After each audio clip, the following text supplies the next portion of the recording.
Hey everyone, welcome back to the Deep Dive. We're all about getting smart fast here, right? Absolutely, that's the goal. And today, we're diving headfirst into a whirlwind tour of Japan. That's right, some surprising and intriguing stuff we found for you today. Think of this as your fast track to some serious aha moments. Without drowning in details, of course. Just pure, fascinating facts about Japan. That's what we're aiming for. We found some amazing tidbits, and what's really interesting, is what these facts tell us about the ingenuity, the way of life, the whole Japanese experience, Exactly. It's like a window into a different world, almost. Well, maybe not a different world, but definitely a unique perspective. Yeah, a unique perspective. I like that. So, to kick things off, something you'll see practically everywhere you go in Japan. Vending machines. You might think, oh, vending machines, I know those.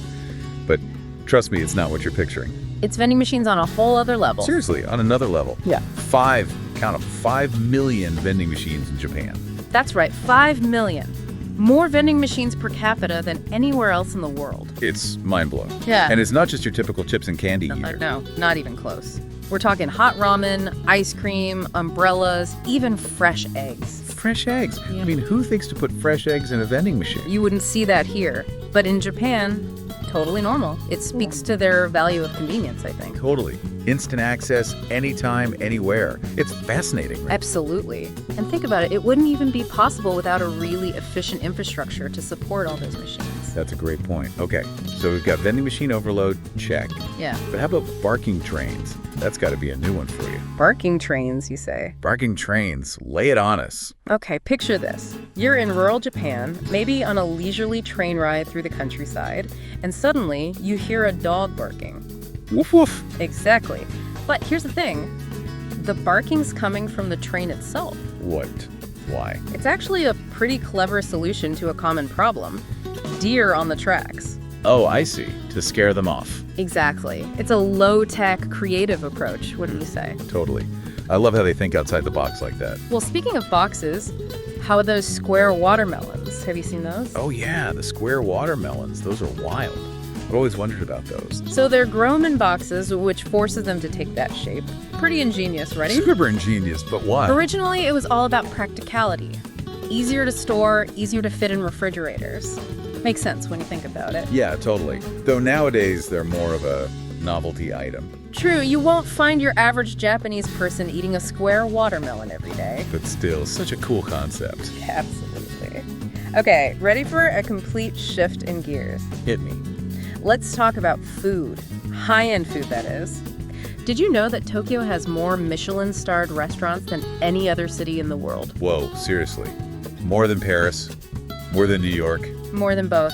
Over 200 Michelin stars in Tokyo alone. It's pretty incredible. It really shows you the level of culinary dedication there. Absolutely. Tokyo is a global food capital, no doubt about it. Okay, so we've got amazing food, but what about something cute and cuddly? Something for the animal lovers out there. Oh, I know just the thing. Ever heard of Rabbit Island? Rabbit Island. Sounds adorable already. It is. It's an island off the coast of Japan that's absolutely overrun with rabbits. Hundreds of them. That's so cool. And they're friendly. Totally friendly. Used to people, it's become a huge tourist attraction. Imagine that, an island full of bunnies. You can't make this stuff up. Okay, now for something a bit more thought-provoking. It might surprise you to learn that in Japan, you can actually hire wedding guests. Wait, what? Like actors to pretend to be your friends and family? Pretty much. It's a thing. It says a lot about social pressures and the importance of appearances, I think. It's definitely interesting. Makes you think about cultural norms and expectations. Exactly. So from massive wedding parties to something super tiny, Japan also boasts the world's shortest escalator. 5 steps. That's it. 5 steps. Seriously, that's hilarious. It is. You practically step on and you're stepping off. But hey, it serves a purpose. You gotta admire that commitment to efficiency, even on the smallest scale. Speaking of efficiency, you know what else we gotta talk about? Capsule hotels. Oh yeah, those tiny sleeping pods. Always been fascinated by those. Right. It's like sleeping in a high-tech coffin almost. But super practical in a densely populated place like Tokyo. Makes sense. Especially for business travelers and budget-conscious folks. Totally. It's all about maximizing space and keeping things affordable. Okay, now prepare to have your mind blown. Japan also has the Shinkansen Maglev train. Oh yeah, the Maglev. The one that floats on magnets, right? Floats on magnets and travels at over 600 kilometers per hour. It's like something out of the future. It's incredible. It makes you realize how far transportation technology has come. It does, and Japan's really leading the charge there. Okay, last but not least, this one's really interesting. In Japan, napping at work is actually encouraged. What? Like, it's totally acceptable to just doze off at your desk. Pretty much. They call it inemori, and it's not seen as lazy or anything. I would thought so. But why is that? Well, it's seen as a sign of dedication. Like, you're so overworked that you're literally falling asleep at your desk. Wow, that's a whole different way of looking at it. It's like a badge of honor almost. Exactly. It's a cultural thing. Super interesting. So, we've covered a lot of ground today, haven't we? From vending machines to barking trains to napping at work. We sure have.